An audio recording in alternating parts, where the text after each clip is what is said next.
They grabbed this man and they threw him against the wall. They pulled his arms back. They put the handcuffs on his wrists. I watched him close his eyes, throw his head back, and then he started to sing. And then she said this pickup truck came down the road, and she said she was afraid. And he goes over to the drawer, he pulls it open, he pulls out the gun, he goes over to where the man is sleeping, and he points the gun at the man's head. And at some point, the man stops snoring and jumps. And when the man jumps, the little boy jumps. And when the little boy jumps, he pulls the trigger. Bryan Stevenson is my personal hero who has saved over 140 people from death row, many of whom were innocent. He's won the MacArthur Foundation Genius Award. The blockbuster movie Just Mercy, he's portrayed by none other than Michael B. Jordan. And today, he's here on the podcast, bringing his biggest cases to life for you. If someone tells a lie, they're not just a liar. If someone takes something that doesn't belong to them, they're not just a thief. We all don't want to be reduced to the worst thing we've ever done. I am just so moved by what a force you are. Yeah, thank you. Hey, it's your friend Mel, and welcome to the Mel Robbins podcast. I am absolutely thrilled that you're here. I have goosebumps. I cannot wait for our conversation today. And look, it's always an honor to spend time with you and to be together. But today, oh my gosh, we get to spend time together with somebody who has been a mentor, a personal hero of mine. His work, his life inspires me so much. So I just am thrilled that we get to be together for this. And if you're a new listener, I just want to take a minute and welcome you personally to the Mel Robbins podcast family. I'm glad that you're here. And because you made the time to listen to this particular episode, here's what it tells me. It tells me you're the kind of person who really cares. You care about people, about doing good in the world, about becoming the kind of person who is more compassionate, even when it feels hard to be compassionate. And if you're listening right now, because someone in your life shared this with you, here's what I want to point out to you. They also know that you're someone who cares deeply and who is ready to make a meaningful impact. I think that's pretty cool that you have people in your life like that. And so welcome, because today, the person that you're about to meet is going to show you exactly how to be that kind of person who has a more purpose-driven life. I'm so thrilled and honored to have one of my personal heroes here in our Boston studios today. He came here for one reason. He came here to inspire you. I mean, this, for me, it is one of the highlights of my entire career, because joining us today is the remarkable Bryan Stevenson. Bryan Stevenson is a world-renowned constitutional law and civil rights attorney. He is also a graduate of the Harvard Law School and the Harvard Kennedy School. And that's probably the least impressive thing I could say about Bryan. Bryan has argued and won multiple landmark cases before the United States Supreme Court. He is also the author of a mega best-selling book that documents his life work, Just Mercy, which was named one of the most influential books of the decade by CNN, and I think it's one of the most influential books of this century. This book was then turned into this amazing feature film starring none other than Michael B. Jordan and Jamie Foxx, and the movie went on to win 4 NAACP Image Awards.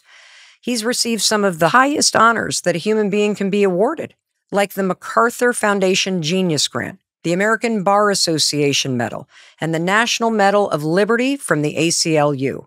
Bryan is also the founder of the Equal Justice Initiative, a nonprofit that for over 30 years has provided legal representation to people on death row, children tried as adults, and individuals with intellectual disabilities, and other people who have been unfairly incarcerated or abused by the legal system.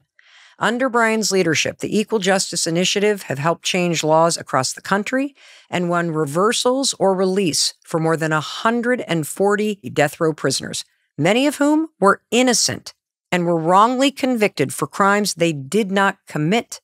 These are innocent people's lives that he saved. And it's not just 140 people. That's 140 families and communities that were also saved by his work. And look, I know, when you hear the words death row, you might be thinking, wait, death row? Aren't those the worst people?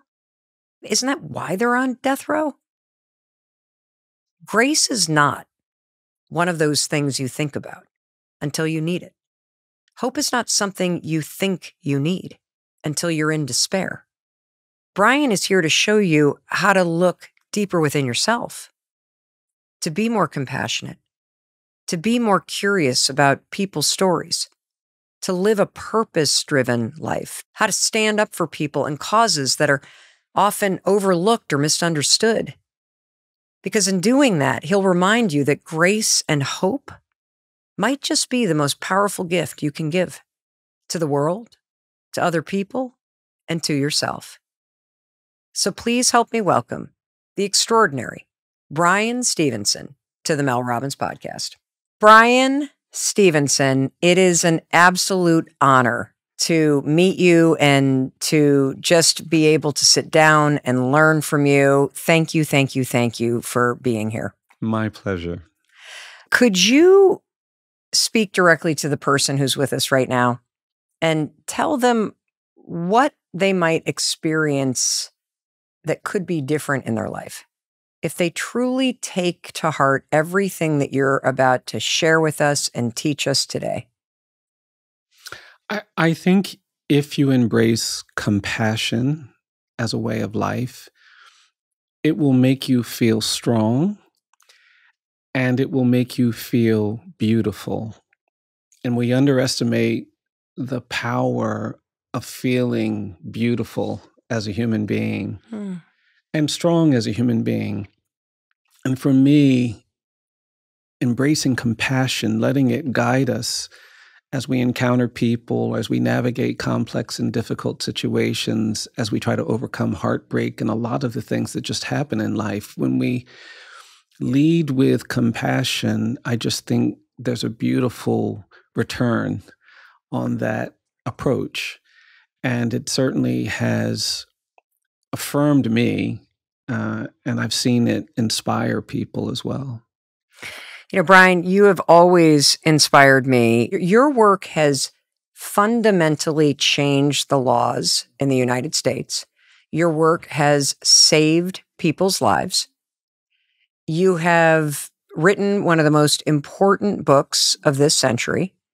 It has been made into a movie, and still the person who is with us right now might not know of your work. They might be meeting you for the first time. So what do you want them to know about the kind of work that you do and the things that you believe? I want them to know that justice matters, that how we treat one another matters. My work and the work of the Equal Justice Initiative is about doing justice for people who are experiencing injustice. It's about valuing mercy as a way to recover from harm and hardship. And I'm persuaded that a more just world is a more beautiful world. A more just world is a world with less conflict and division and strife. It's a world with more love. And so my work is really about trying to increase the justice quotient in our nation and have everybody experience the beauty of justice. What does that mean to you? Like, what does the word justice mean? I think justice is a constant struggle. It's not a destination. It's not a fixed place. It's the way we navigate the inevitable conflicts and divisions that come in a world where there's a hierarchy of power. Some people have less power than other people. And when people who have less power are harmed or victimized or mistreated, it's hard for them sometimes to have recovery for that. And that's injustice. And for people who have more power, it's important to appreciate the power you have and the obligation you have to use that power to make sure other people aren't being harmed any more than is necessary. And so for me, justice is this navigation of how we move through the world when there's difference, when there's not equality, and how we recover from harm and wrongdoing and abuse. It's something that I think essentially is the constant struggle we have to commit to. Just like a relationship is not something you can say, I've got a relationship and now you're done. It requires nurturing. It requires give and take. It requires questioning. It requires checking in. I mean, injustice is in many ways the same way. We have to constantly be thinking about, was that just? Was that right? Is this the best we can do? Is there something that's fairer? Is there something that's going to lead to a better outcome than what we've done? And the word mercy. I think for me, for a long time, when someone did something remarkable to express their sorrow and regret, I used to think that's when they deserve mercy. And that's when we should perhaps give them a second chance, because they're demonstrating so much remorse and regret. What I now believe is that mercy isn't something that is dependent on what someone else does. I think it's dependent on who we are. I think we should give it to people even when we're not seeing the regret and the remorse that we'd like to see. It's a way of moving through the world. And to want mercy when we make mistakes, I believe requires us to give mercy when other people make mistakes. It doesn't mean that you don't demand respect and accountability when people do bad things. It doesn't mean that you let people walk all over you, but it does mean that you're not looking for the worst in others. You're not trying to create a world of us versus them. You're not trying to build division where you're on one side of the wall and other people on the other side of the wall, and they don't deserve mercy and you do. It's the opposite of that. It's the way in which we think about tearing down walls, creating less harm, less injury, less misunderstanding by being willing to give as much mercy as we hope people will give us. Well, one of the things that is true, whether you're dealing with something that somebody has done that ends up in criminal court, or you're just dealing with a friend or a family member or a situation at work where somebody treats you in a way that is not fair or that you don't deserve, we do tend to focus on the thing, the bad act. And what is so true about human beings is that by the time somebody does something to hurt you, there has been a much longer history of bad things that has typically happened to that person that led to this moment that we then judge. Yeah. Bryan, before we get into all the remarkable work that you do, your background, and these transformational themes of hope and grace and compassion, is there a story that you would want to share from your work with a person who's never even considered the idea of extending grace to somebody in prison or somebody condemned to death row? Yeah, I think it's the beauty of a journey. You keep learning things. And I represented a man who was intellectually disabled. He asked me to try to prevent his execution. He'd already been through the appeals process. Even though I knew it would be very hard to stop the execution, we jumped in because our courts have actually banned the execution of people with intellectual disabilities. So I went to the trial judge and said, he's intellectually disabled, you can't execute him. But the trial judge, again, said, too late. Somebody should have filed that motion years ago. The appellate court said too late. The federal court said too late. And I did the hardest thing I have to do, which is to pick up the phone and talk to this man. I said, I'm so sorry, but I can't stop this execution. And then he did the thing that I dread. He started to cry. He became very emotional, and he was literally sobbing on the other end of the phone. And I just gave him space, and I was holding the phone. And then he said, please don't hang up, Mr. Stevenson. There's something I want to say to you. I said, of course. And then he tried to say something to me, but in addition to being intellectually disabled, when he got overwhelmed, when he got distraught and challenged, he had a speech impediment, and he would really struggle to get his words out. So he began stuttering terribly. He could not get out a single word. And I was standing there holding the phone, and tears were literally running down my face. It was so challenging that my mind wandered. And I remembered when I was a little boy, my mom had taken us to church, and I was talking to my friends, and there was this little skinny kid I'd never seen before. And I remembered on this night turning to that kid and saying, hey, man, what's your name? And this little boy tried to answer my question, but he also had a speech impediment and he couldn't get his words out and he stuttered terribly. And then I remembered that I did something really ignorant when that little boy couldn't get his words out right. I laughed. And my mother saw me laughing and she gave me this look I'd never seen before. And she came over and grabbed me by the arm and pulled me aside. And she said, "Bryan, don't you ever laugh at somebody because they can't get their words out right." And even at 10, I was a little bit of a young lawyer. And I was like, "Mom, I wasn't laughing. I couldn't hear. There were lights going on. There were things happening all around me." And my mother said, "No, Bryan, you know better than that." And then she looked at me. She said, "Now you go back over there and you tell that little boy you're sorry." I said, "Okay." And I took a step and my mom wasn't satisfied. She grabbed me by the arm. She said, "Wait, after you tell that little boy you're sorry, I want you to hug that little boy." And I kind of rolled my eyes. I said, "Okay, Mom." And I took a step. And then she grabbed me by the arm again. She said, "Wait, after you hug that little boy, I want you to tell that little boy you love him." I said, "Mom, I can't go over there and tell that little boy I love him." She gave me that look. So I said, "All right." And I remember going over to that little boy saying, "Look, man, I'm sorry." And then I lunged at him and gave him my little boy version of a man hug. And then I remember trying to say as insincerely as I possibly could, I said, I don't know. I love you. And what I'd forgotten was how that little boy hugged me back. And then he whispered flawlessly in my ear. He said, "I love you too." And I was thinking about that while my client was trying to get his words out. And finally, my client got his words out and he said, "I just want to thank you for fighting for me."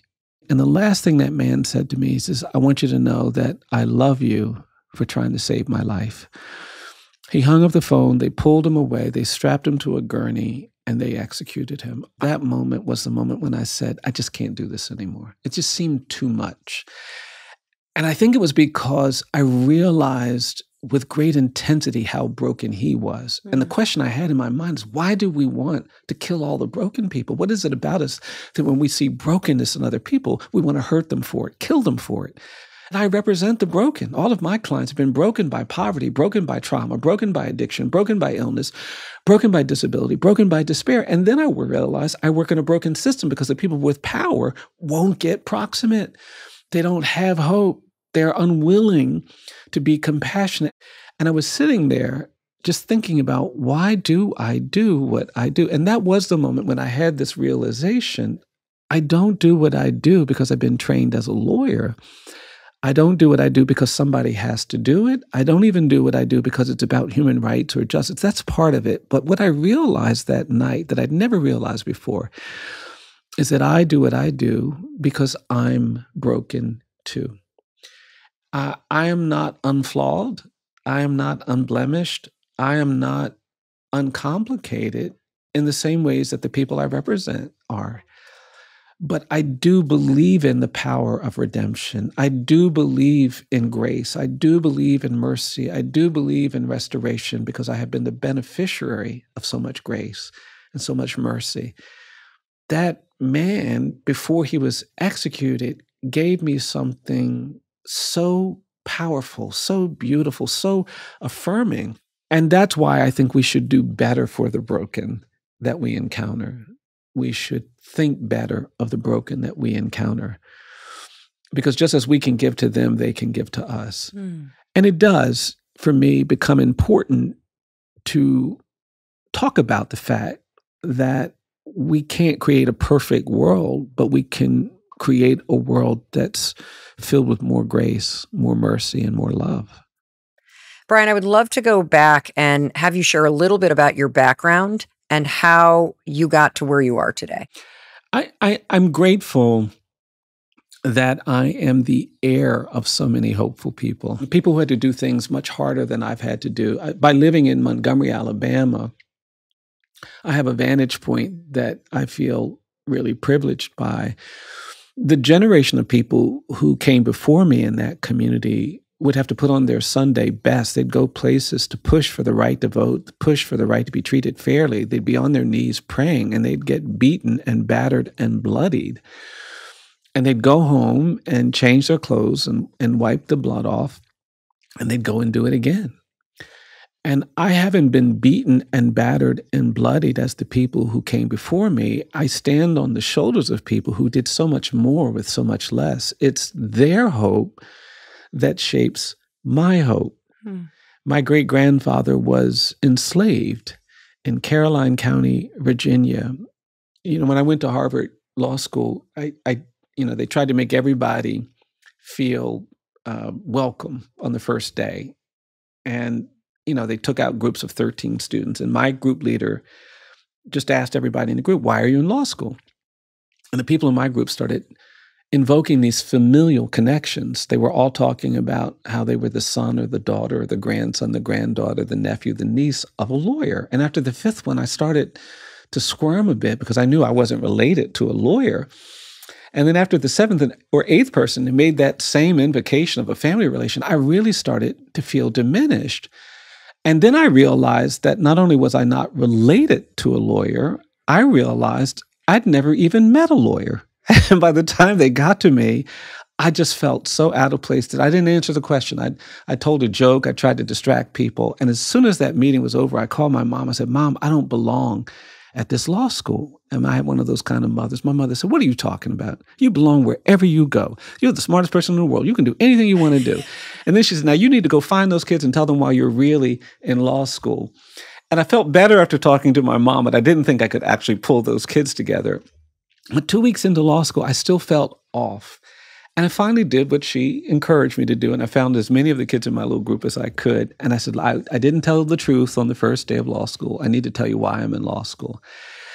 And I told them that my great-grandfather, I said, I'm in law school because my great-grandfather was enslaved in Caroline County, Virginia. And despite the fact that it was against the law for an enslaved person to learn to read or write, my great-grandfather risked his life to learn to read and write. He could have been sold, he could have been killed, but he had a hope of freedom so great that he was willing to risk his life. And this was the 1850s. He didn't know a civil war was coming the next decade, but he still had that hope of freedom.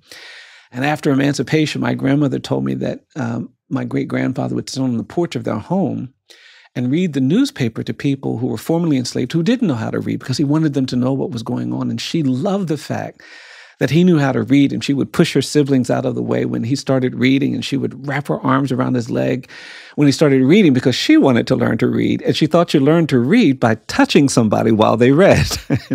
And he figured out what she was doing. He said, no, Victoria, that's not how you learn to read. I'll teach you how to read. And he taught her how to read.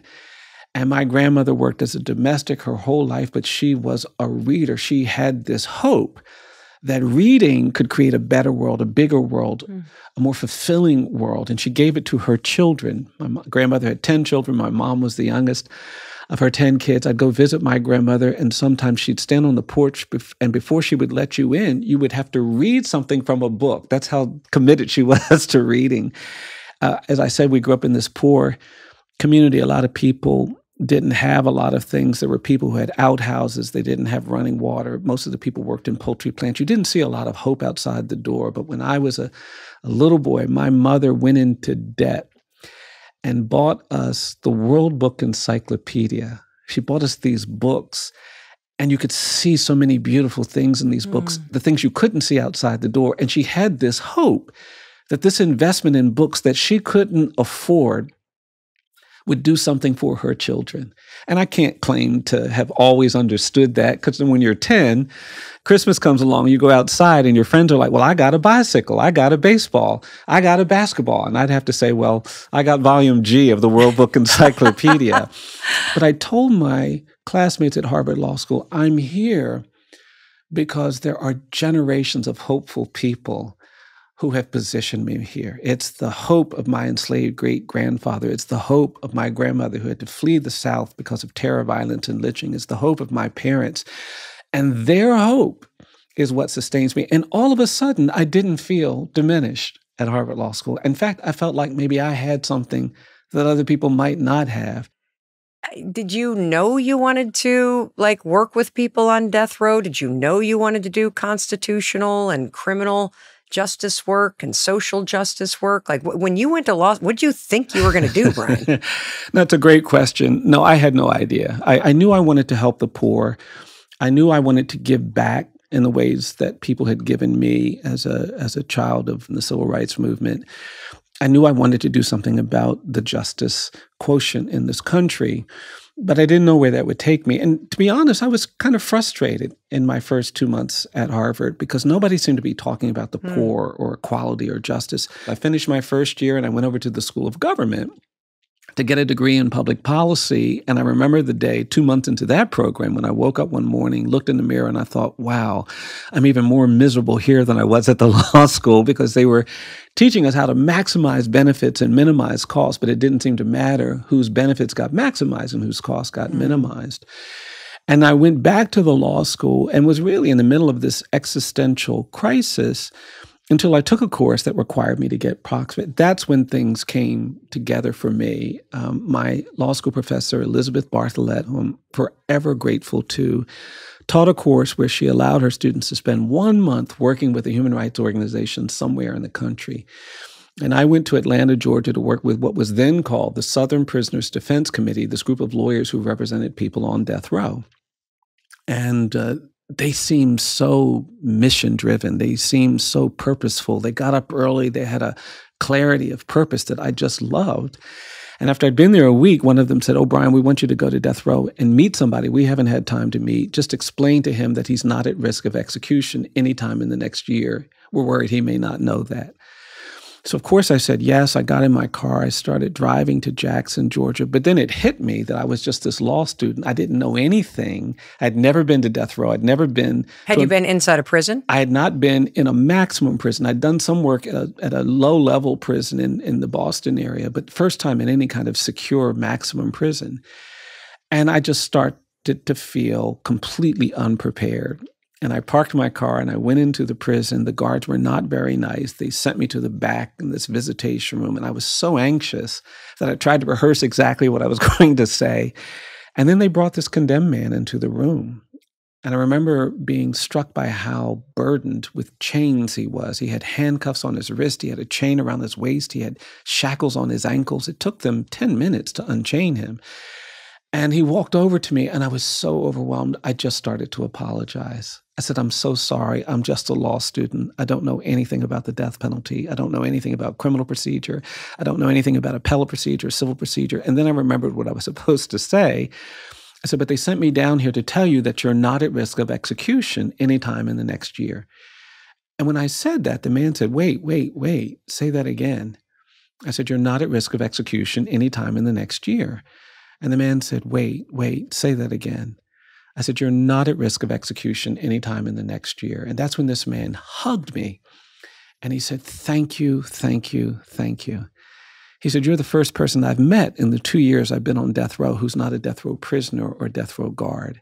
He said, "I've been talking to my wife and kids, but I haven't let them come and visit because I was afraid I'd have an execution date, and I don't want them to have to deal with that." He said, "Now because of you, I'm going to see my wife. I'm going to see my kids." And I couldn't believe how even in my ignorance, just being proximate could have an impact on the quality of someone's life.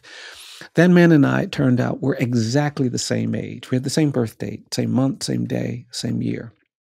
He started asking me questions about my life. I asked him questions about his life, and we just fell into this conversation. And I forgot I was a law student. I forgot he was a condemned person on death row. We were just two people talking.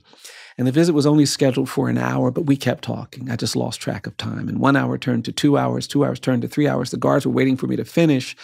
And after 3 hours, they got angry and they couldn't take it anymore. So they came bursting into the room and they grabbed this man and they threw him against the wall. They pulled his arms back. They put the handcuffs on his wrists really tightly. They wrapped the chain around his waist. They were treating him very roughly. They put the shackles back on his ankles, and I begged them to be gentler. I said, "Look, it's not his fault. It's my fault. He didn't do anything wrong," but they ignored me.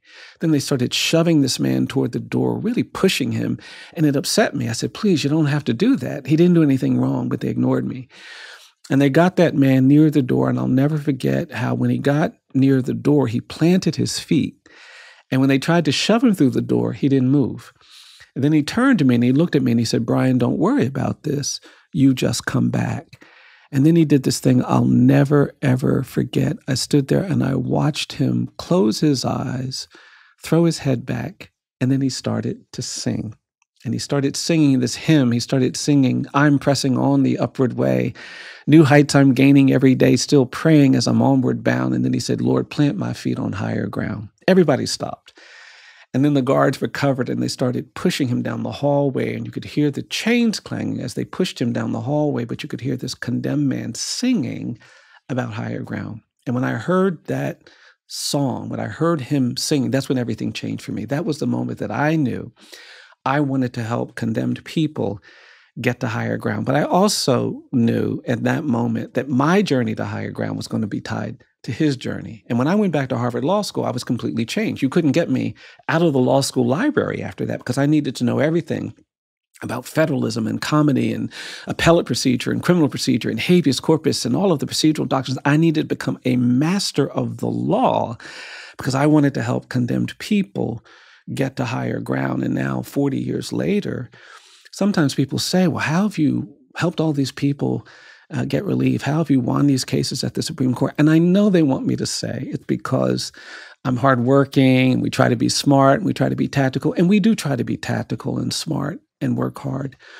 But the truth is that if I've helped anybody during my 40 years as a lawyer, it's not because I'm hardworking or smart or tactical. It's because I got close enough to a condemned man to hear his song.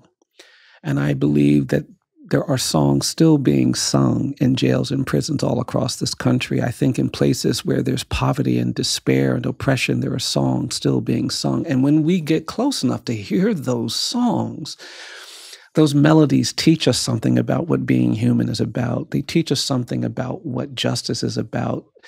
And I think we should get proximate, not just to help other people. I think we should get proximate to help ourselves, because it's been the greatest gift that someone could give to me, to be in the midst of justice and condemnation, to stand next to the condemned and the hated and disfavored, and to see the power of love create something beautiful, which is what happens when we are committed to proximity, when we're committed to seeing the humanity and dignity of every human being.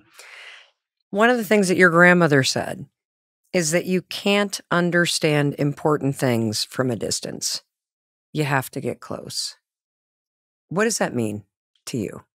I do believe that when we are proximate to the poor, to the excluded, to the marginalized, we hear things we won't otherwise hear. We see things that we won't otherwise see. And I don't think it's just the way we deal with poverty and injustice. I think in life, to be a good leader, to be a good parent, to be a good teacher, we have to be close to the people we are trying to serve. We have to understand what they're seeing, what they're hearing. And when we're distant, we can't do that as well. We judge. We judge. To get proximate, we have to sometimes choose to get closer to people who are struggling, people who have fallen down, problems in the world that need our attention. We don't shield ourselves from the world's problems, but we have enough character and enough generosity and enough courage that we will actually go places where people are suffering and struggling and help if we can help. I think it is our better nature. It I think it absolutely is our hardwiring. And one of the things I love about you is every time I listen to you or every time I read something that you write, you remind me of my better nature, of our collective better nature. Yeah. You know, in your book, you have this beautiful, beautiful thing that you write on page 309. I remind people that when the woman accused of adultery was brought to Jesus, he told the accusers who wanted to stone her to death, "Let he who is without sin cast the first stone." The woman's accusers retreated, and Jesus forgave her and urged her to sin no more. But today, our self-righteousness, our fear, and our anger have caused even the Christians to hurl stones at people who fall down, even when we know we should forgive or show compassion. I told the congregation that we can't simply watch that happen. I told them we have to be a stone catcher. What does it mean to walk through life as a stone catcher? It can feel challenging and exhausting, but it's also really empowering if we have the ability to catch a stone, to exercise that ability and to know we're not only helping the person who would have been the target of that violence, but we're also helping the person who threw the stone. Because what they don't realize yet is that to get to redemption, to get to grace, to get to the beloved community that we talk so much about, we can't throw stones at one another because we're angry and afraid. And sometimes people get overwhelmed and they can't remember that, and so they pick the stone up and they throw it. And I not only want to help the person they're throwing the stone at, but I want to help them have the opportunity to recover from the mistake of harsh judgment, of violent judgment against someone in a way that's less consequential.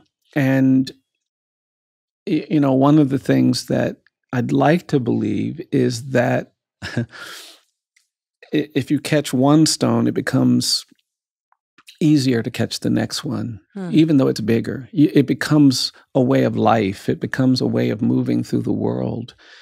And I'm grateful that people have caught stones for me. Growing up in a poor, racially segregated community, I started my education in a colored school when I was a little boy. They didn't let Black children attend the public schools.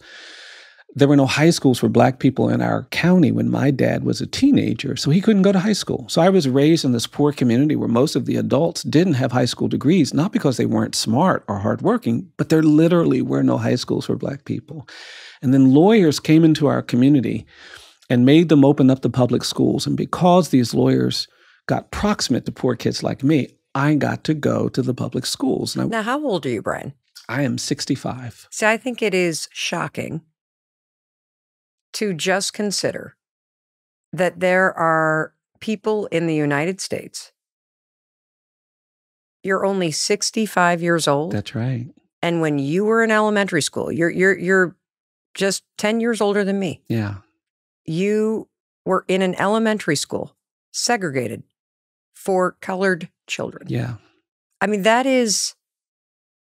is so just shocking to me how we have forgotten the history that is even so recent and the ways it's playing out to this day. Yeah, I think that's so true, Mel. And I do think one of the failures we have tolerated is our unwillingness to remember, to confront honestly this history. There are people in other parts of the country who are 15 years younger than me who didn't experience integration in education until the 1970s, late 1970s, because there was so much resistance to this. And the thing that even in my county, which was 80% white and 20% Black, if you had a vote on whether to let Bryan Stevenson into the public schools, we would have lost the vote because the majority of people didn't want that integration. It took a commitment to the rule of law that these lawyers enforced for those school doors to open, which is why I ultimately became a lawyer, because there was a power in using the rule of law to help disfavored people, to help marginalized people, to help people who people wanted to exclude. And when I finished law school in the 80s, this population of people being sent to jails and prisons, and most specifically, the people who were being condemned to death, facing execution, were the people who I felt were most in need of the rule of law. And justice. And justice. And compassion. All of that. Because they hadn't gotten it most of their life. That's exactly right.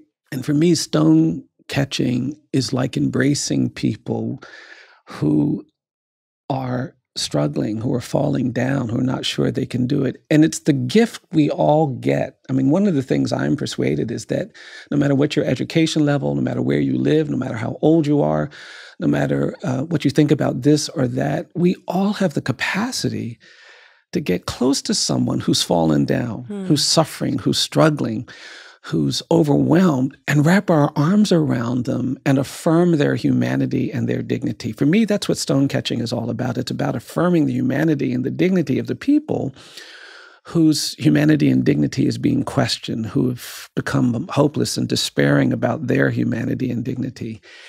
And as the recipient of that kind of stone catching and that kind of affirmation, I don't feel any choice but to participate in sharing that with the people I encounter.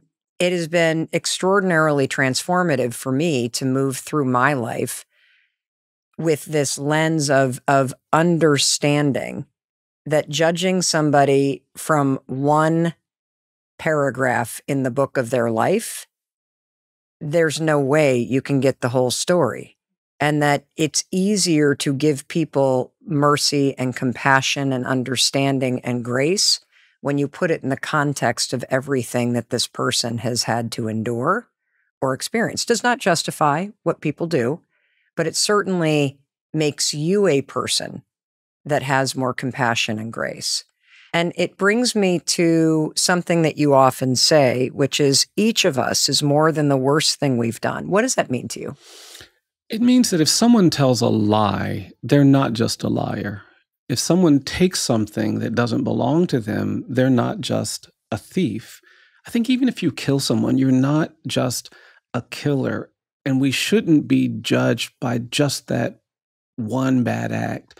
I think we all don't want to be reduced to the worst thing we've ever done. No human being wants to be imprisoned by one mistake, one falsehood, one bad reaction. We desperately yearn to be seen as something more than that. And I think it's worth committing to a worldview that allows that to shape our thinking. And in so many of our institutions, in so many places, we've not done that. Our criminal justice system is a system that seems very much rooted in this idea that you can only be the crime you've been accused of. And I think that leads to a lot of injustice. It leads to a lot of misjudgment about who people are. I mean, for me, it's been important to commit to this concept that we're all more than the worst thing we've ever done, because I don't want to be judged by the worst things I've done, but I also realize I have to share that with other people. It's interesting, in this country for a long time, we had legislators that, when you listen to them talk about creating new sentences and punishments, they talk as if they can put crimes in prison. I hate that crime, so I want to give that 20 years. I hate that crime, I want to give it 50 years. And they're talking as if they have the ability to put a crime in prison, to put it in there for life and all of these other things. But we don't have the ability to put crimes in prison. We can only put people in prison, and people are not crimes. They can commit crimes, and we could want to hold them accountable for the crimes they've committed, but there's a difference between a person and a crime. And when we focus on the person, the conversation tends to shift. We tend to think differently. A woman who's been abused for 20 years and suffered just unimaginable pain and humiliation at the hands of someone who just thought they could do whatever they want, who finally reacts even violently, is not just a violent offender.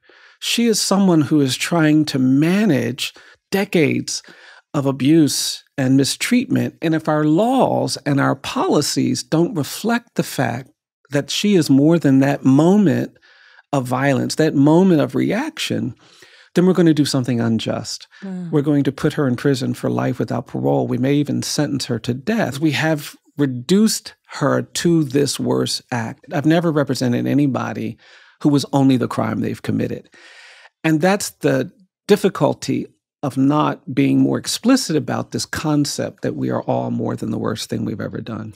You know, and the other thing that I think is really important, because I think about this a lot, which is, it's not even that you're more than the worst thing you've ever done. I also believe you can become more than the worst thing you've ever done. And I love the distinction, because I've never really thought about it that way, that we are trying to put a crime in prison, that all we've focused on is the punishment and containment piece. We have not focused on the person piece and making someone whole, so that if they are released after serving their sentence, they have been rehabilitated so they can step back in to life. I mean, I also am horrified by how we then put up so many obstacles and continue to judge and punish people after they have served the sentence for the crime and made it even harder for them to live a life where they can contribute and be somebody that has done the time. They have changed who they are, because clearly, if you listen to this show, you know that I am a person who believes that absolutely anybody can become a better person. Absolutely. Absolutely. And I think what's been very gratifying about my work is that I see that play out every day in the clients that I represent. I represent a lot of children. And when you're 13 or 14 and you end up being sentenced to life in prison in an adult facility, there's a presumption that you must be awful and irredeemable. And I just think that's a mistake. I think what distinguishes children from adults is that they're in a constant state of change. They are not who they are going to be in a decade. Physically, emotionally, psychologically, biologically, we change as we go through adolescence. And in many states, we don't permit that change to take place. We have 13 states in the United States that have no minimum age for trying a child as an adult.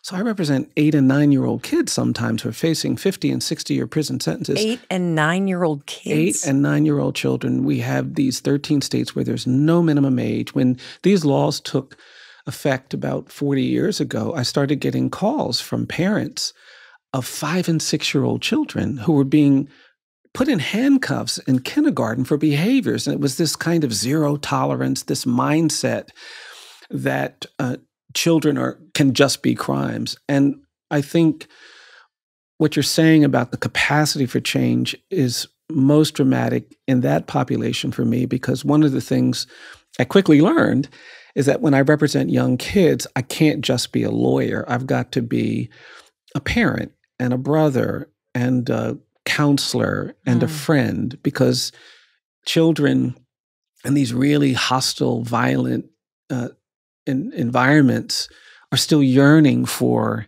affection. They're still yearning for something that makes them feel valuable. And so one of the things I quickly realized is that my young clients were constantly wanting me to visit them, like every week. And they'd be in prisons, hundreds of miles away. And I was like, I can't. So I started doing this thing where I would say, I'm going to send you a book. When you read the book, I will come and see you to talk about it. And my clients, who were many of them very reluctant readers, some of them not good readers, started this whole reading thing. And I would send them harder and harder books, and I would pick the books, and then I started letting them pick the books. A client who was sentenced to life when he was 14, and I've now represented him for 30 years. And, a couple of years ago, he called me late at night, and I was a little kind of provoked because he's not supposed to call that late, but I picked up and I said, "Why are you calling so late?" He says, "It's an emergency." I said, "What's the emergency?" He said, "I finished the book that you sent me and you have to come and see me." I said, "I don't even remember what book I sent you." And then he told me that he had just finished reading The Brothers Karamazov by Dostoevsky. My favorite book in college. It was a book that just changed my thinking. And when he started talking excitedly about all of the things he wanted to discuss that he read in this book, it just moved me so much. And here I was talking to someone who people think is beyond redemption, beyond hope, beyond restoration.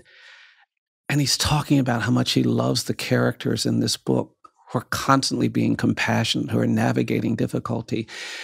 And I think that's the gift of believing that we can become better. I'm going to read you a poem that is the beginning of chapter 8. This is page 147 from your remarkable book, Just Mercy. And the poem's entitled Uncried Tears. Imagine teardrops left uncried from pain trapped inside, waiting to escape through the windows of your eyes. Why won't you let us out? The tears question the conscious. Relinquish your fears and doubts and heal yourself in the process. The conscience told the tears, I know you really want me to cry, but if I release you from bondage in gaining your freedom, you die. The tears gave it some thought before giving the conscience an answer. If crying brings you to triumph, then dying's not such a disaster. That's by Ian E. Manuel, Union Correctional Institution.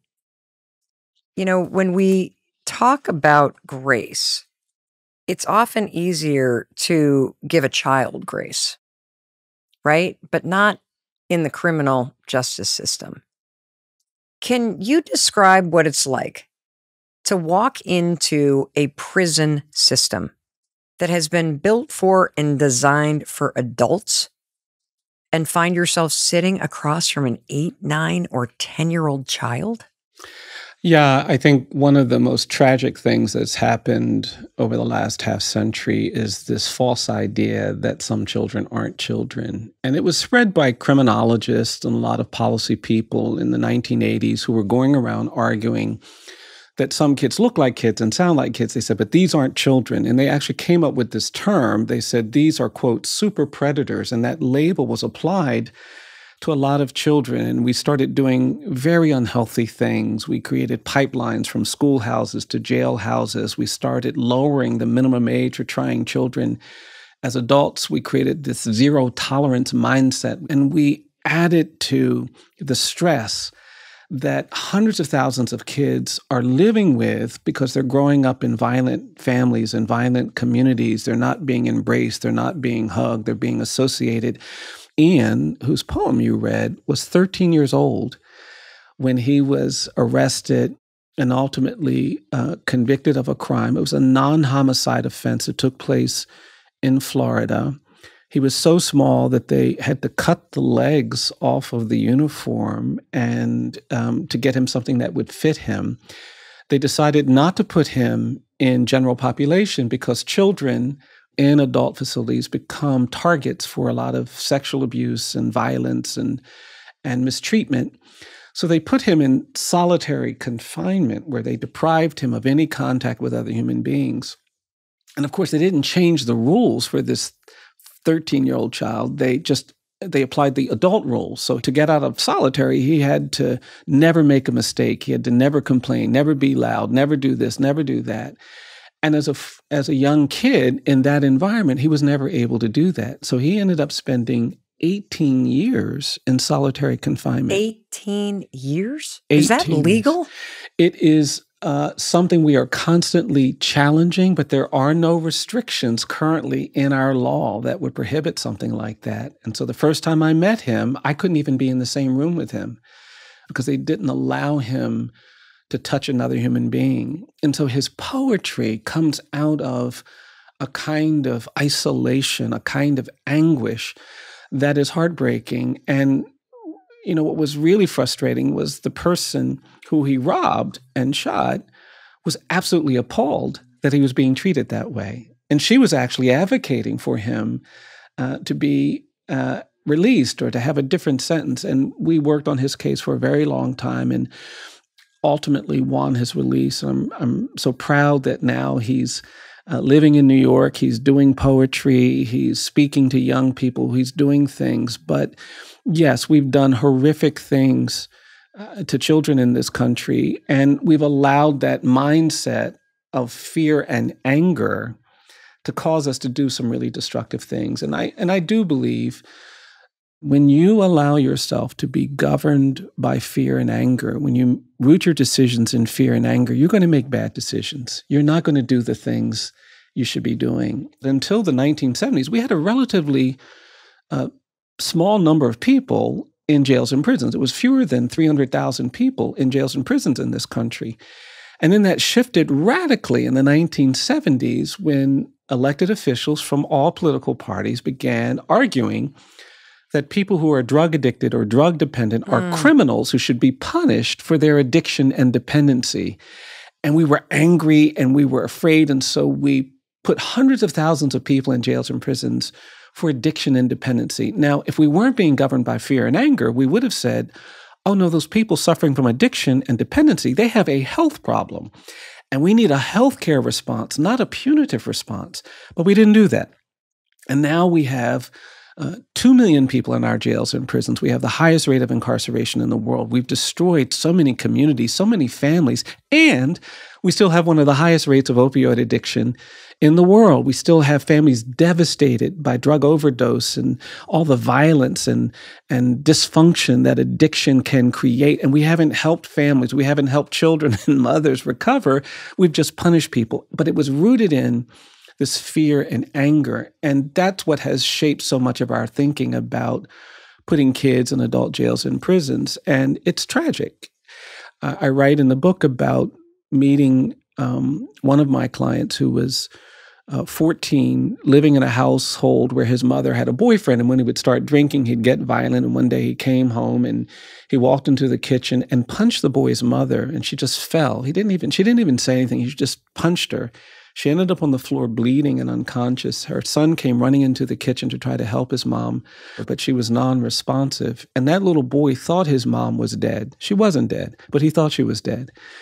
After 10 minutes, he got up to go into the bedroom to call the police. And then he remembered that this man kept a handgun in the dresser drawer. And he goes over to the drawer, he pulls it open, he pulls out the gun. He goes over to where the man is sleeping, and he points the gun at the man's head. And the man is snoring at this point. And at some point, the man stops snoring and jumps.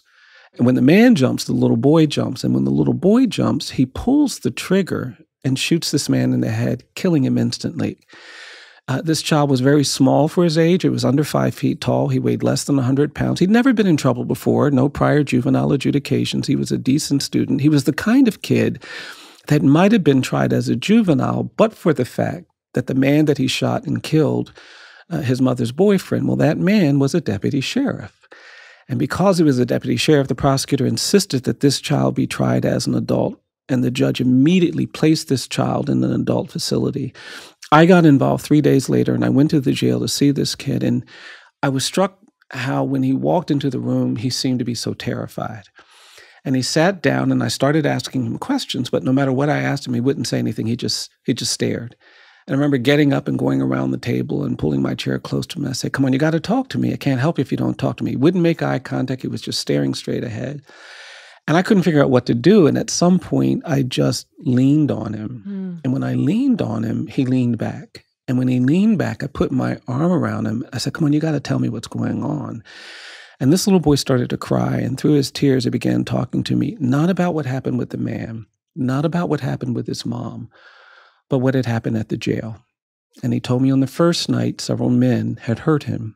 He told me on the next night, he'd been sexually assaulted by several people. He told me on the night before I'd gotten there, so many people had hurt him, he couldn't remember how many there had been. And I remember hugging this boy while he cried hysterically for almost an hour.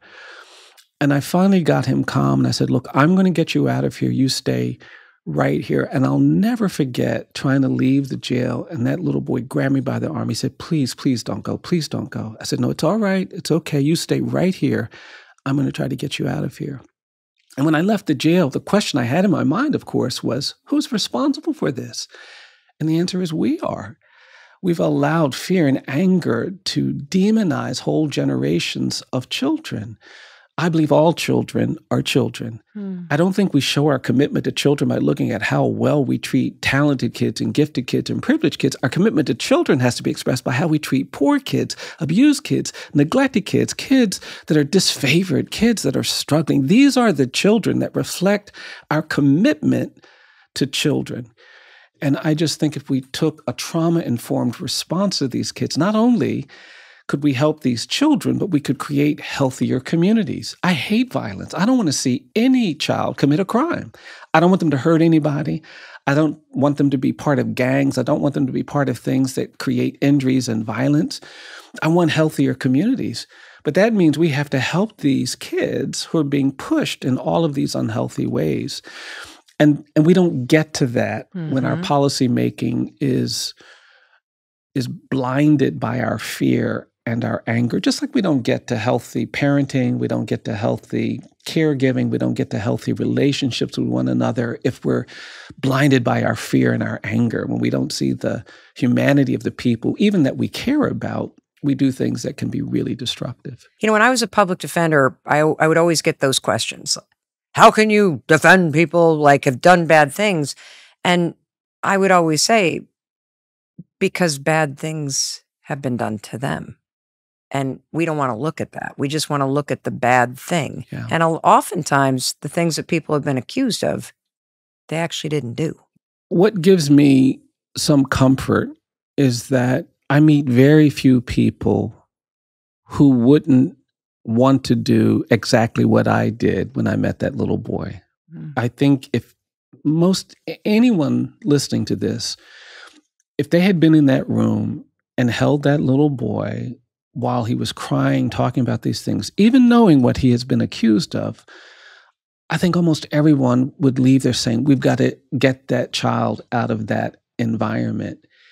And I think the power in that instinct, in that desire to not add suffering to suffering, not to add violence to violence, not to add wrongdoing to wrongdoing, is that can yield something extraordinary. It can yield something redemptive. It can yield something that can feel healing almost.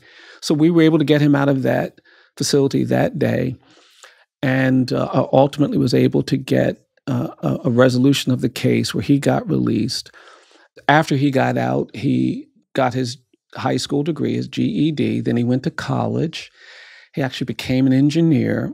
He got married. He has a beautiful family. And I know the day of his release, it's the 11th, because on the 11th of every month for the last 18 years, at 8 a.m. exactly, this young man calls me and he says, "Hey, Mr. Bryan, just want you to know I'm doing great and I love you," every month for 18 years.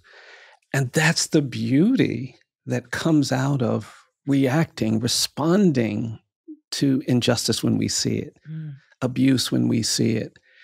And I can't quantify the value that gives my life, the joy that gives me. It's priceless as far as I'm concerned.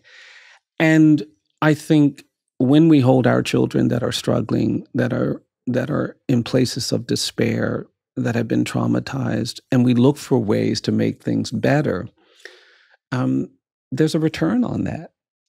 Throughout the incredible book, Just Mercy, you talk about this landmark case where for years and years and years, you saw hope and possibility where no one else did. You believed in a person who had been not just condemned, but set up, railroaded, it's the case is so shocking. And there's a level of sort of arrogance and gaslighting that we do to ourselves. As I was reading this and I'm thinking, this happened in 1988? Yeah. That's not a long time ago. This was happening when I was in college. It's probably still happening today. For the person who hasn't either seen the movie Just Mercy or read your book, can you tell us a little bit about this case? Sure. It involves a man named Walter McMillan who was accused of killing a young white woman in Monroeville, Alabama. And it is shocking in a lot of ways. One of the things that was immediately fascinating to me about this case is that Monroeville, Alabama is the community where Harper Lee grew up and wrote the story To Kill a Mockingbird. And so Monroeville prides itself on being the birthplace, the home place of that story. And so every year they put on a play. The streets are named after characters in the book. It's a big deal. You can go to the courthouse where they filmed the movie, scenes from the movie, and people will say, "Oh, you can go stand where Gregory Peck stood." They romanticized this story of To Kill a Mockingbird. They couldn't solve the murder, and after several months, the community was very frustrated with the police and the prosecutors for not solving the crime. The young 18-year-old was killed in broad daylight in the middle of downtown Monroeville. And the pressure was building, and we believe that led them to Mr. McMillan, not because they had any evidence of his guilt, but because Mr. McMillan had had an affair with a young white woman in the community, and word had spread about that. And that caused them to focus on him. Now, it turns out that at the time of the murder, Mr. McMillan was actually at his house raising money for his sister's church. So he was surrounded by 30, 35 people. So just to make sure, as you're listening, there were 35 alibis. Yes. And in presence at his house during the time of the murder, yes, those alibis also included ministers, pastors, teachers. A police officer who had gone to the place to buy, they were having a fish fry and selling sandwiches. So a police officer bought a sandwich bought a sandwich from Walter McMillan at almost the exact time of the crime, which was 11 miles away. But the police arrested Mr. McMillan. They coerced 2 people to testify falsely against him. They put him on death row before the trial took place. Is that legal? It's completely illegal. But this is also a state where there was no public defender system. It was appointed to lawyers who didn't necessarily want to take the cases. That's right. So the lawyers didn't complain about the fact that the newspapers were now saying death row defendant Walter McMillan will be arraigned next week. Death row defendant. They were already characterizing him as someone who should get the death penalty. The trial takes place and lasts for a day and a half. These 2 witnesses give these false testimony. Oddly, the jury comes back after convicting him and says, we think he should be sentenced to life without parole. I think they knew that there was no credible evidence against him, and they didn't— Even though they convicted him? Even though they convicted him. And their compromise was to sentence him to life without parole. But Alabama allowed its trial judges, its elected trial judges, to override jury verdicts of life and impose the death penalty. So the judge immediately overrode that life sentence and imposed a death sentence. So Mr. McMillan is sent back to death row, and I got involved after he had been sentenced and quickly learned about all of the problems with the case. First of all, I went into the community, the people who were with him, and they came up to me and they'd say, Mr. Stevenson, we feel like we've been convicted too. We feel like we've been sentenced to death too. We were with him. It would have been better if he'd been out in the woods hunting by himself when this crime took place, because at least then you had to entertain the possibility. But because we were with him, and we quickly uncovered evidence about the coercion for some bizarre reason, when they coerced these 2 witnesses to testify falsely against him, they tape recorded those interviews. And they hid the tapes. I found the tapes by going to another courthouse and doing some discovery. And the first thing you hear on this tape from the witness is, quote, "You want me to frame an innocent man for murder, and I don't feel right about that." And the police officer effectively says, well, if you don't do what we want, we'll put you on death row. And they put the witness on death row for 3 months until he agreed to testify falsely against Mr. McMillan. They present that evidence at trial, some other evidence, but we found out all of this stuff. We found the police officer's log that said he was at Mr. McMillan's house. I think, though, it might surprise the person listening to know that this was years. Yeah, absolutely. In the making. Like, absolutely. This was not, you just found the tapes and then suddenly you walk them into a court. That's right. It was constant resistance. Absolutely. From courts. That's right. And from the police to actually present. There's a story that you tell that is unbelievable, because you finally have the day in court and everybody that was at Walter's house that day who had never been allowed to testify, or if they had, were just not believed, flood the courtroom. Mm-hmm. And they are there in support. And this is for a hearing on a motion to just open up the case again because you found new evidence that on its face makes the case have to be thrown out and overturned. Yeah. But the second day of the hearing, you show up and everybody that was there to support your client, largely a big community of African-American people, had been told they couldn't enter the courtroom because the police had filled it with white people that supported them. Yeah. And you face this sort of bullshit, and yet you somehow have this grace about you. You know, it comes from the people I got to represent. You're absolutely right. You know, for the 6 years we were working on this case. 6 years? 6 years. It took to get him. Yes. And I would get death threats when I go into the community. We had bomb threats. We had to clear our office on multiple occasions because somebody had made bomb threats. I couldn't, I would started using different names if I tried to stay in a hotel. We used rental cars because I was constantly being followed. There was so much resistance. And then, the ultimate insult in many ways was after having a good day in court, as you described, coming back the next day and then simply not letting people into the courtroom. And I went over to the door and said, I want to go inside, because the community leader said, oh, they won't let us in. I said, what do you mean? And I went over and I said, I want to go inside. And the deputy there says, oh, you can't come in. I said, well, I'm the defense attorney. I think I have to be able to come in. And he said, well, let me go check. And he came back. He said, well, you can come in. And I go in there and I see they've changed things around. They've put a metal detector inside the courtroom door. You'd already cleared one to get into the courthouse. And then on the other side of the metal detector, there was this huge German Shepherd dog just kind of leering. And I look into the courtroom. It's been filled with people who are not sympathetic to Mr. McMillan. I complained to the judge. The judge said, oh, your people have to get here earlier tomorrow. I said, Judge, that wasn't the problem. They didn't let them in. Judge paid no attention. I explained to the community what had happened. They said, we will be here earlier tomorrow. There were a few seats left, and they identified this older woman. And my relationship to this work is because of people like this older woman. She was so proud to be given the responsibility of being one of the witnesses for the community.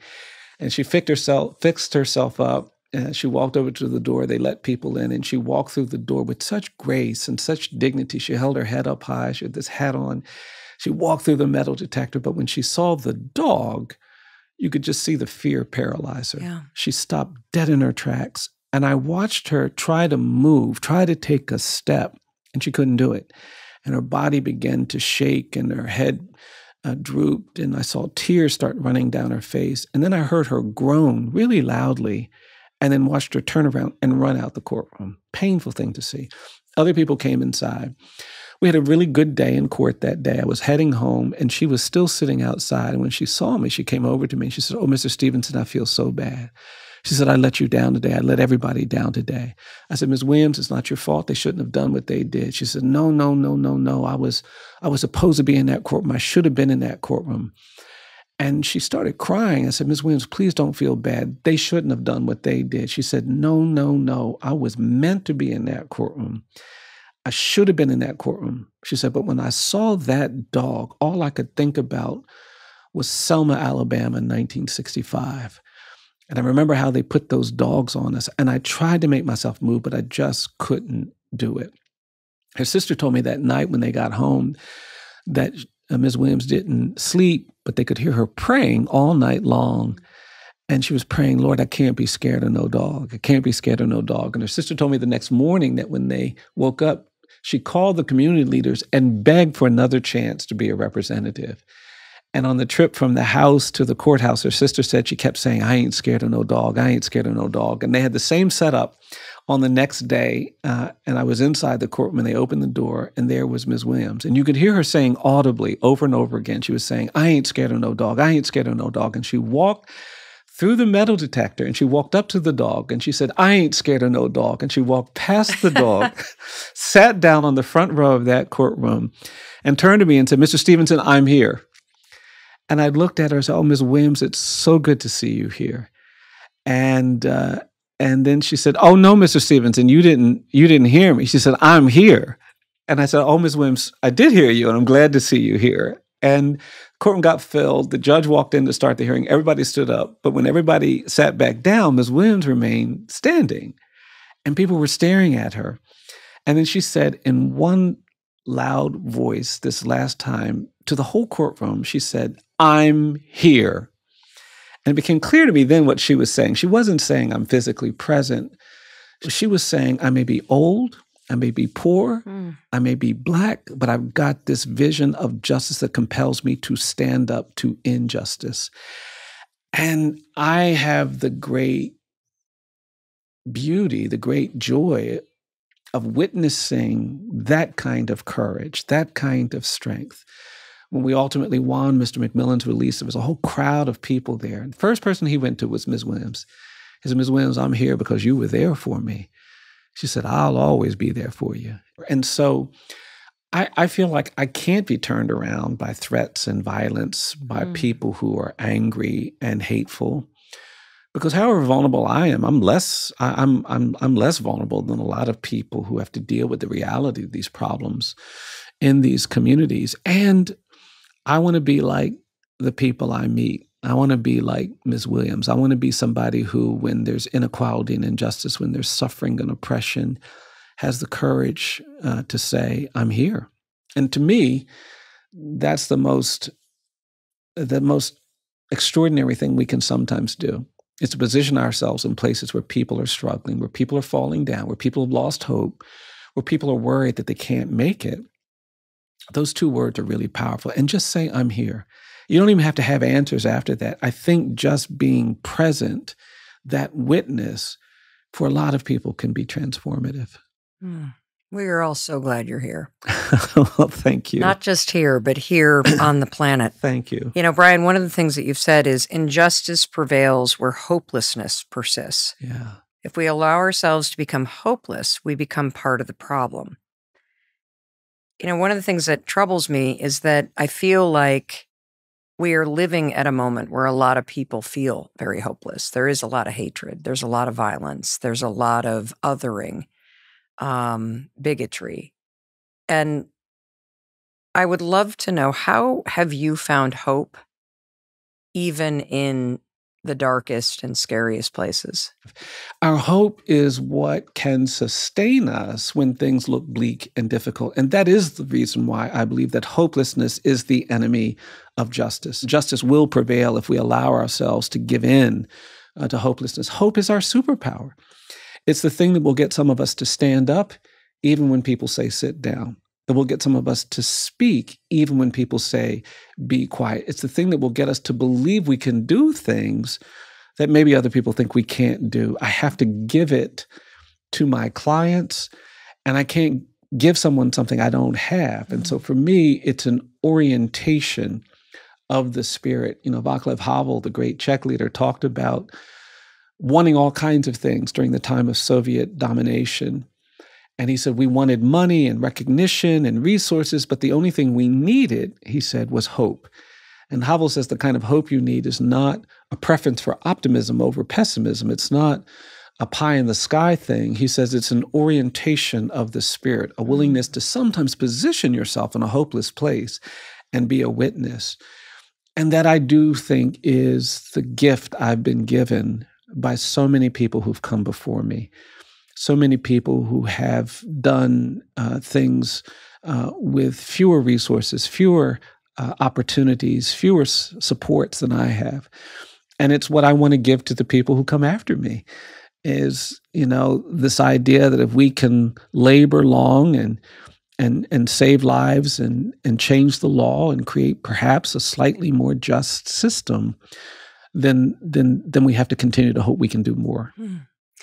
For a person who's listening, who's really struggling with cultivating that hope for themselves, do you have anything that you would advise someone to do to help them cultivate it for themselves or someone else? Yeah, I think learning about hope is a really important action item. Sometimes I think we don't think of learning as an action item, but I do. I think to learn is to do something.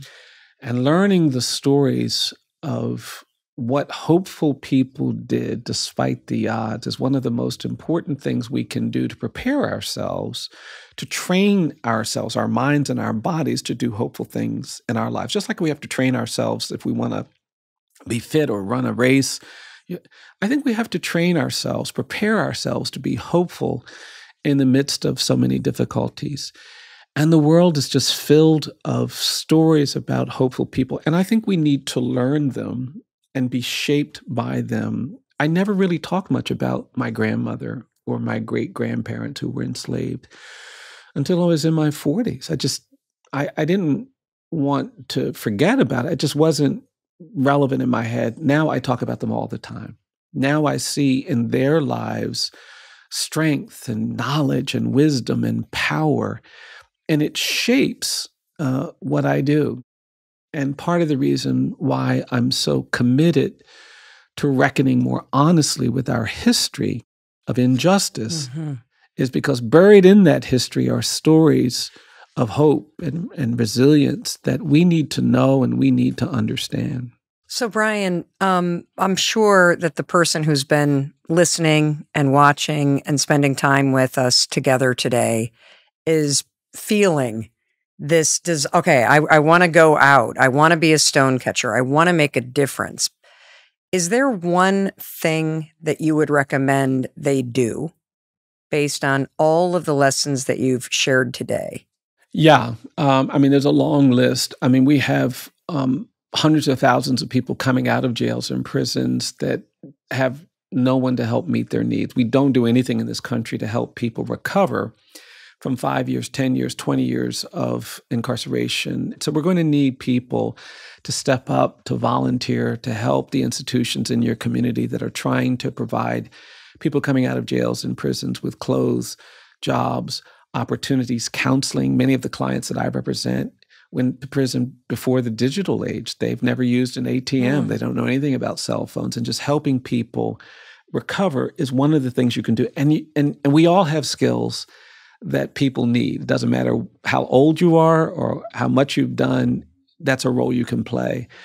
We have to take on the burdens of people who are most at risk. And so learning is, I think, really, really important. We have a website, eji.org, and it's just filled with all kinds of content that's designed to help people learn about what is important.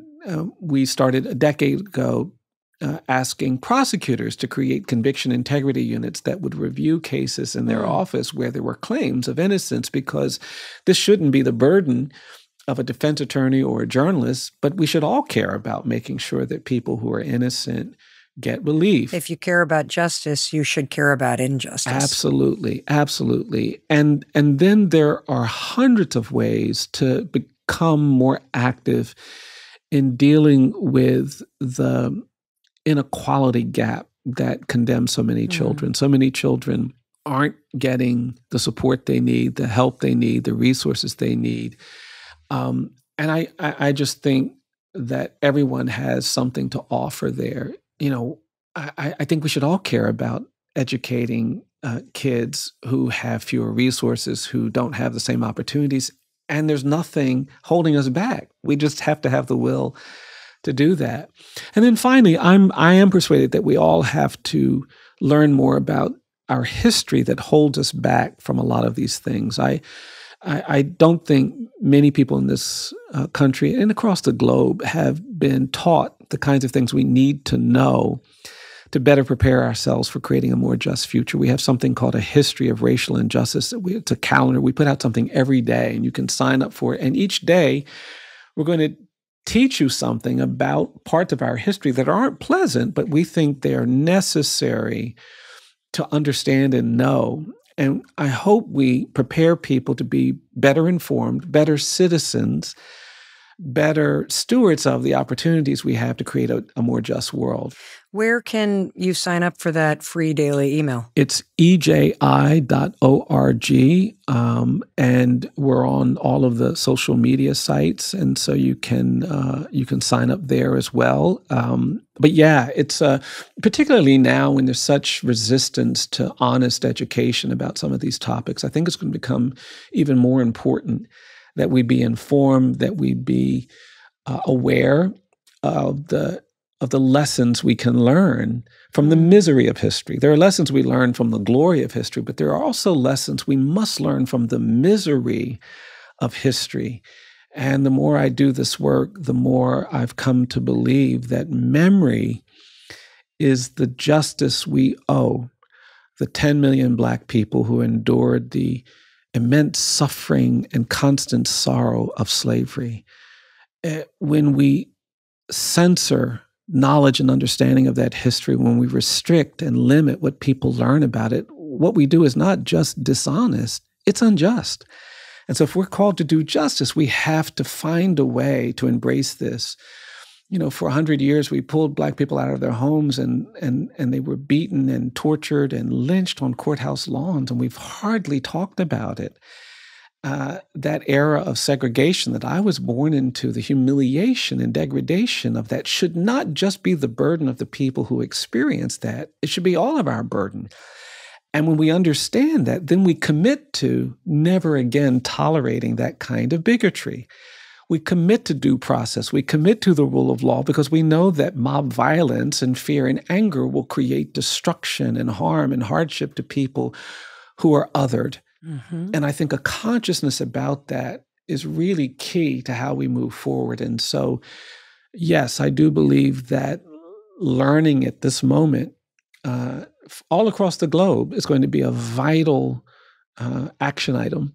Well, there's no way you can learn from mistakes and misery if you don't acknowledge it. That's right. If you deny it existed, if you lie and say, no, that didn't happen that way. That's right. That's the only way you learn. Absolutely. Absolutely. And the beautiful thing is that on the other side of that learning, you get to understand what hope can yield. We have an exhibit in our museum. It's 800 jars of soil. And we have a project where we're trying to put markers at every lynching site in America. And when people go to these sites, we ask them to put soil from the lynching site in a jar that has the name of the victim and the date. And they bring it back to the museum. And so when you come to our museum, you see these jars of soil. A couple of years back, an older Black woman called and said, "Oh, Mr. Stevenson, I want to dig some soil for your museum. Do you have a county where no one has done anything?" And we did. So we asked her to go to this county. And she told me when she got there, that she had to pray before she got out of her car because it was this really scary place. It was a dirt road in the middle of the woods. And we'd given her the jar with the name of the victim and a memo that talked about the lynching and an implement. And she said she found her strength, got out of the car, crossed the dirt road, got to the spot where the lynching took place, got down on her knees. And then she said this pickup truck came down the road and there was this big white guy in the truck and he stared at her as he drove by. And she said she was afraid. Then he stopped, turned his truck around, drove back by, and stared some more. And then she said to her horror, the man parked his truck, got out, and started walking toward her. We tell people when they're digging soil that they don't have to explain what they're doing. We say, look, if you want to just say you're getting dirt for your garden, that's totally fine. And this man walked up to her and he said, "What are you doing?" And she told me that she was going to tell him she was just getting some dirt for her garden. She said, "But Mr. Stevenson, all of a sudden, something got a hold of me." And I turned to that man and I said, "I'm digging soil here because this is where a Black man was lynched in 1937 and I'm going to honor his life today." And she started digging. And the man, to her surprise, said, "Does that memo talk about the lynching?" And she said, "It does." And then the man said, "Can I read it?" And she gave the man the memo and he started reading while she started digging. And after a few minutes, the man finished reading the memo. He put it down and then he really surprised her. And he said, "Excuse me, ma'am, but would it be all right if I helped you?" And she said, "Yes." And the man got down on his knees next to her. And she offered him the implement to dig the soil. He said, No, you keep it. I'll just use my hands." And she said he started throwing his hands into the soil and putting it in the jar and throwing his hands into the soil with his whole body. And she said there was something about the conviction with which he was putting his whole body into this that just moved her. And the tears started running down her face. And the man looked at her and he said, "Oh, ma'am, I'm so sorry. I'm upsetting you." She said, No. You're blessing me." And she kept digging with the implement and he kept digging with his hands. And they got near the top of the jar and she looked over and she saw that the man had slowed down, that his face had turned red, that his shoulders had dropped. And then she said she saw a tear running down his face. And she put her hand on his shoulder and she said, "Are you all right?" And that's when the man looked at her and he said, "No, ma'am, no, ma'am." And then he said, "I'm just so worried that it might have been my grandfather who helped lynch this man." And she said both of them just sat on that roadside and wept. After a few minutes, the man turned to her and he said, "Ma'am, I really want to take a picture of you holding the jar of soil."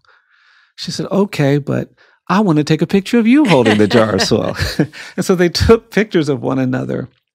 And she said, "Well, I'm going back to Montgomery to put this in the museum." And the man said, would it be all right if I just followed you back? And she said, "Sure." And she called me on the way back. She said, "Mr. Stevenson, I want you to come to the museum and meet my new friend." And I was there when these two people who met on a roadside in a place of bigotry and violence and hate came in together and did something beautiful by putting that jar of soil in that exhibit. I'm not naive. I don't think beautiful things like that always happen when we tell the truth. But I do believe we deny ourselves the beauty of justice when we refuse to tell the truth. On the other side of truth is redemption, restoration, reconciliation. I don't talk about slavery and lynching and segregation because I want to punish. I talk about these things because I want us to be liberated from the harm, the burden, the weight that history will continue to carry until we confront it, until we continue to acknowledge it.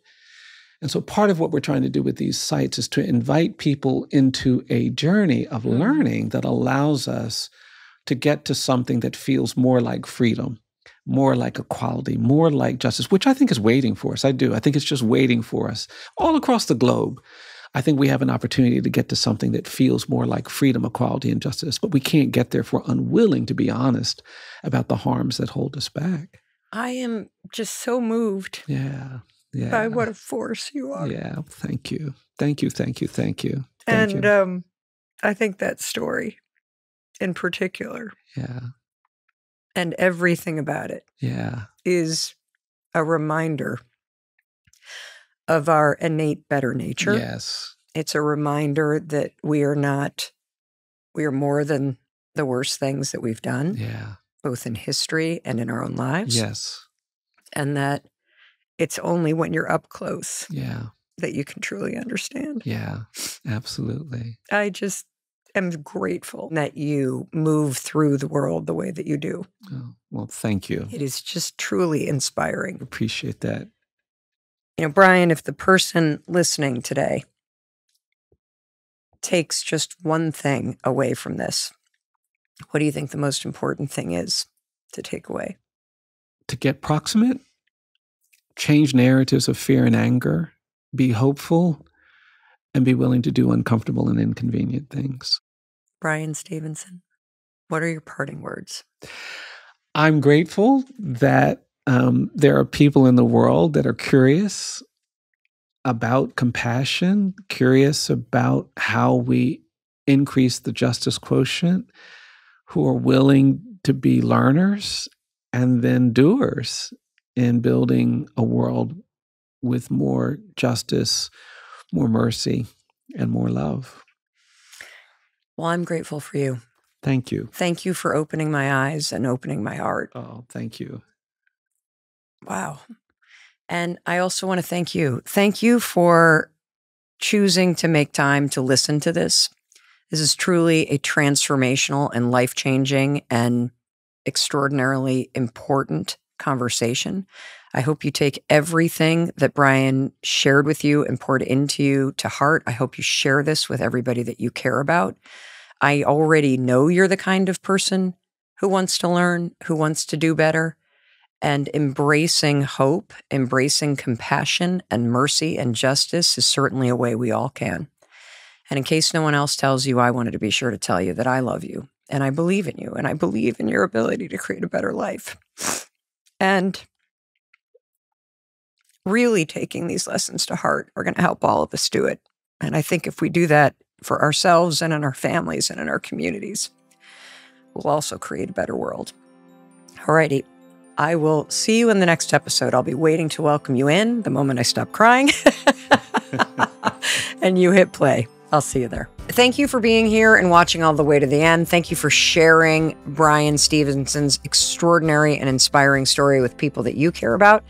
And if you're thinking, okay, what can I watch next? You're going to love this one. And I'll be waiting to welcome you in the moment you hit play. I'll see you there.